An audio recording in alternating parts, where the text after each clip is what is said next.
ओम श्री गणेशाय नमः। श्रवण मात्रेन पुण्यदायिनी। कथा वह जो जन्मों का बंधन काट दे। आषाढ़ मास के पावन धारा में आज पंचम दिवस की कथा का शुभारंभ करें। दोस्तों, आषाढ़ मास की यह दिव्य श्रृंखला न केवल भक्तों के हृदय को निर्मल करती है, बल्कि आत्मा को प्रभु चरणों की ओर खींचने वाली एक सूर्यमय साधना का रूप है। पंचम दिवस की कथा उस अमूल्य रत्न की भांति है जिसमें धर्म, भक्ति और ज्ञान का त्रिवेणी संगम समाहित है। इस दिन की कथा हमें स्मरण कराती है कि कैसे एक सामान्य जीव भी भक्ति और सत्य के पथ पर चलकर जीवन के कठिन से कठिन संकटों से पार पा सकता है। यह कथा है तप, श्रद्धा और प्रभु के प्रति अडिग विश्वास की, जहाँ एक साधक अपनी लघुता में भी महानता को पा लेता है। यह कथा मन को निर्मल करती है, पापों का क्षय करती है और पुण्य की वृष्टि करती है। जिस प्रकार चातक पक्षी आषाढ़ की पहली बूंद की प्रतीक्षा करता है, वैसे ही यह कथा आत्मा को प्रभु की कृष्ण वर्षा से भीगने का सौभाग्य देती है। तो आइए शांत मन, श्रद्धा भरे हृदय और पूर्ण समर्पण के साथ हम श्रवण करें श्रवण मास के पंचम दिवस की यह पुण्यदायिनी कथा। सूत जी कहते हैं कि हे ऋषियों, धर्मराज युधिष्ठिर की आत्म पीड़ा बढ़ती जा रही थी। उन्हें प्रजाद्रोह का भय सताने लगा था।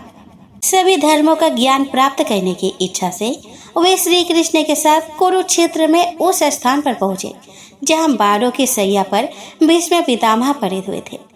उनके सभी भाई उनके पीछे पीछे वहां पहुंच गए। भीष्म पितामह ने संकल्प लिया हुआ था कि जब तक सूर्य उत्तरायण नहीं होंगे तब तक वे अपने प्राण नहीं छोड़ेंगे। श्री भीष्म पितामह के दर्शनों के लिए अनेकानेक ऋषि मुनि वहां एकत्र हो गए थे। भीष्म पितामह भगवान श्री कृष्ण के प्रभाव से परिचित थे। वे मन ही मन उनकी आराधना कर रहे थे। सभी पांडव बड़े प्रेम से पितामह के चारों ओर बैठ गए। उन्हें देखकर पितामह की आंखें प्रेम अश्रुओं से भर उठी। उन्होंने उनसे कहा कि हे धर्मपुत्र, तुम्हें जो दुख और कष्ट भोगने पड़े, तुम कदापि उनके योग्य नहीं थे, परंतु प्रारब्ध और होने को कौन टाल सकता है। जिस प्रकार आकाश के मेघ वायु के वशीभूत होते हैं, वैसे ही यह सारा संसार काल भगवान के अधीन रहता है। तुम लोगों के जीवन में जो भी घटनाएं घटी है, वे सभी उन्हीं की लीलाएं हैं।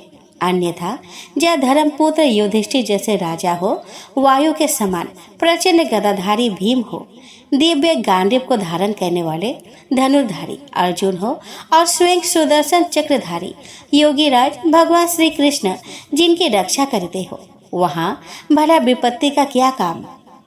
ये काल रूप श्री कृष्ण कब क्या करना चाहते हैं, इसे कौन जानता है। पुत्र युधिष्ठिर, संसार में घटित होने वाली सभी घटनाएं ईश्वर के अधीन है। ऐसा ही सोचकर अब तुम अपने प्रजा का पालन करो। अब तुम ही उसके स्वामी हो। उनका दुख दर्द अब तुम्हारा है। हे पुत्र, तुम्हारे साथ ये जो श्री कृष्ण खड़े हैं, इन्हें साधारण जन मत समझो। ये साक्षात भगवान है, परम पुरुष नारायण है। अपनी माया से यदि वंशियों को मोहित कर ये लीला कर रहे हैं।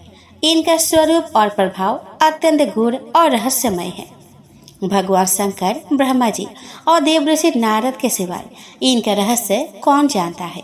हे युधिष्ठिर, जिन्हें तुम अपना हितैषी, अपना दूत, अपना मंत्री और अर्जुन के सारथी मानते हो, वे स्वयं परमात्मा है। यह सदैव अपने भक्तों पर समदर्शी होकर कृपा करते हैं। यही कारण है कि अब जब मैं अपने प्राणों का त्याग करने जा रहा हूँ, इन्होंने मुझे साक्षात दर्शन दिए हैं। भक्त और योगी पुरुष पूर्ण भक्ति भाव से इनमें अपना मन लगाकर और वाणी से इनके नाम का कीर्तन करते हुए अपने शरीर का त्याग करते हैं। श्री कृष्ण की कृपा से ही वे सभी कामनाओं के बंधन से मुक्त हो जाते हैं। सूत जी ने कहा कि ऋषिवर युधिष्ठिर ने उनकी बात सुनकर पितामह भीष्म से नाना प्रकार के धर्मों के विषय में अनेक प्रश्न पूछे। इस पर पितामह ने युधिष्ठिर को वर्ण और आश्रम के अनुसार पुरुष के स्वाभाविक धर्म और कर्म बताए। निवृत्ति और प्रवृत्ति के स्वरूपों को समझाए। धर्म, दान, राजधर्म, मोक्ष, स्त्री धर्म, भक्ति, अर्थ, काम आदि के विषय में विस्तार से बताया। जिस समय भीष्म पितामह इस प्रकार धर्म का प्रवचन कर रहे थे, उस समय उनकी दृष्टि एकटक श्री कृष्ण के मंद मंद हास्य करते चेहरे पर ही टिकी थी।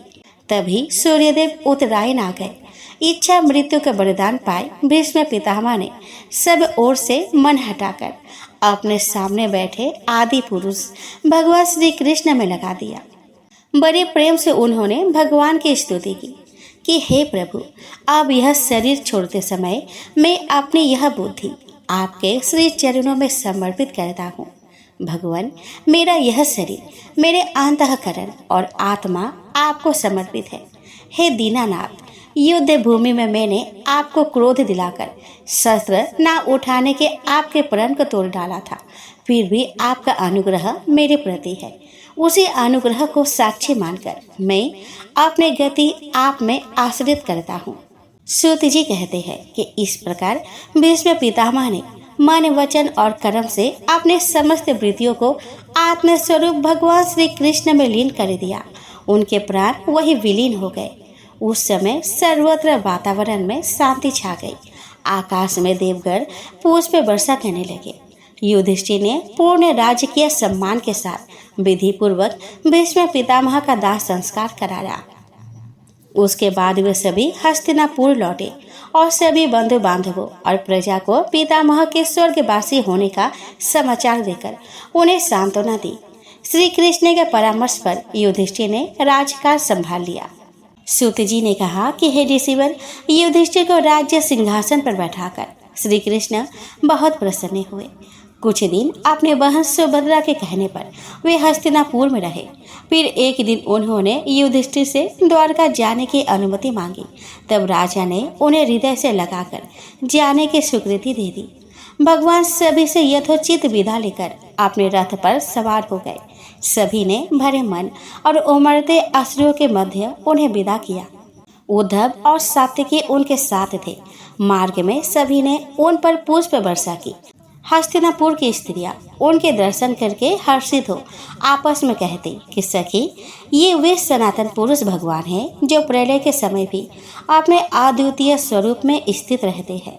इस संसार में जिसके स्वरूप का साक्षात्कार करके जितेंद्रिय योगी अपने प्राणों को वश में करने में समर्थ होते हैं और जिसकी भक्ति से हृदय सदैव प्रफुल्लित रहता है, ये श्री कृष्ण वे ही साक्षात परब्रह्म है। सखी, इनकी प्रेमा भक्ति से ही हृदय की पूर्ण शुद्धि संभव है, योग द्वारा नहीं।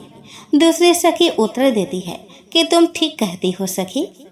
वास्तव में यह वही श्री कृष्ण है जिनकी सुंदर लीलाओं का गायन ऋषियों ने वेदों में और दूसरे धर्म शास्त्रों में व्यास जी ने किया है। यही परमेश्वर है जो अपनी लीला से जगत की सृष्टि, पालन और संहार करते हैं तथा उसमें आसक्त भी नहीं होते।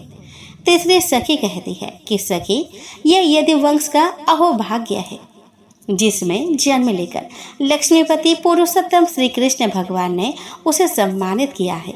वह पवित्र मधुवन भी अत्यंत धन्य है जिसे इन्होंने अपने बाल सुलभ क्रीड़ाओं से सुशोभित किया है। स्वर्ग का भी तिरस्कार करने वाली वह द्वारका और वहाँ की प्रजा कितनी सौभाग्यशाली है जहाँ श्री कृष्ण निवास करते हैं। सखी, जिन सखियों को श्री कृष्ण जैसे पति का सानिध्य प्राप्त हुआ है, उन्होंने अवश्य ही कोई महान व्रत और पुण्य किए होंगे जिनके स्वामी साक्षात कमल नयन भगवान श्री कृष्ण है। वे एक पल के लिए भी इन्हें छोड़कर कहीं नहीं जाते होंगे। हस्तिनापुर की स्त्रियां इस प्रकार बातचीत कर ही रही थी कि भगवान श्री कृष्ण मंद मंद मुस्कुराते हुए और प्रेम पूर्ण चित्तवन से उनका अभिनंदन करते हुए वहां से विदा हो गए। सूत जी ने कहा कि हे ऋषिवर, भगवान श्री कृष्ण अपने समृद्ध अनर्त देश पहुंचकर नगर के बाहर रुके और उन्होंने अपने पचजन्य शंख का तुमुल जयघोष किया। उसे सुनकर द्वारका के लोग तरह तरह के उपहार लेकर दौड़ पड़े और नगर के बाहर श्री कृष्ण के रथ को देखकर प्रेम से वशीभूत हो अश्रु बहाने लगे। श्री कृष्ण के मधुर मुस्कान ने उनके सारे विरह को हर लिया। उनके चेहरे प्रसन्नता से खिल उठे। नाना प्रकार के भेंटों से प्रजा ने उनका स्वागत किया। नगर प्रमुख ने आगे बढ़कर श्री कृष्ण से कहा कि स्वामी, हम आपके चरण कमलों की सदा वंदना करते हैं, जिनकी वंदना स्वयं ब्रह्मा, शिव और देवराज इंद्र तथा असंख्य ऋषि मुनि करते हैं। उन चरणों के शरण में आने पर हमें अपनी सुरक्षा का भय कभी नहीं सताता। आप ही हमारे पिता है, माता है, स्वामी है, बंधु है, हमारे आराध्य है। आपके बिना हम सभी अनाथ हो गए थे। अब आपको अपने बीच पाकर हमें फिर से सनाथ हो गए हैं। भक्तवत्सल भगवान श्री कृष्ण ने प्रजा के मुख से ऐसे मधुर वचन सुनकर अपनी कृपा दृष्टि से उन पर अनुग्रह किया और सभी के साथ द्वारका में प्रवेश किया। भगवान की वह द्वारकापुरी मधु, भोज, दसाहर, अर्ह, कुकुर, अंधक और वृष्णिवंशी यादवों से, जिनके पराक्रम की तुलना और किसी से नहीं की जा सकती थी, पूरी तरह सुरक्षित थी।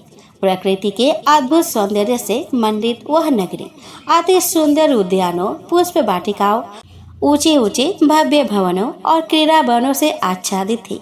बीच बीच में कमल पुष्पों से भरे जलाशय नगर के शोभा को बढ़ाते थे। नगर में श्री कृष्ण के स्वागत के लिए जगह जगह तोरण द्वार बनाए हुए थे और तरह तरह की रंग बिरंगी ध्वजाएं फहराई गई थी।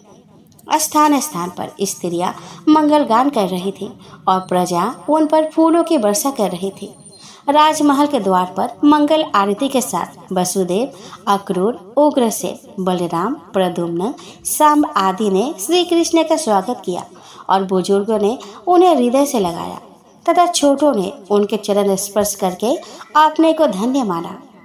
महल में जाकर भगवान श्री कृष्ण ने सबसे पहले अपने माताओं के चरण स्पर्श करके प्रणाम किया और उनकी कुशल क्षेम पूछी। माताओं की आज्ञा लेकर वे अपने महल में गए, जहां उनकी पत्नियों ने प्रेम पूर्वक उलाहना देकर उनका स्वागत किया और अपनी अपनी विरह कथा उन्हें सुनाई। भगवान ने सभी के हृदय में बसी विरह अग्नि को अपने प्रेमपूर्ण वचनों से शांत किया।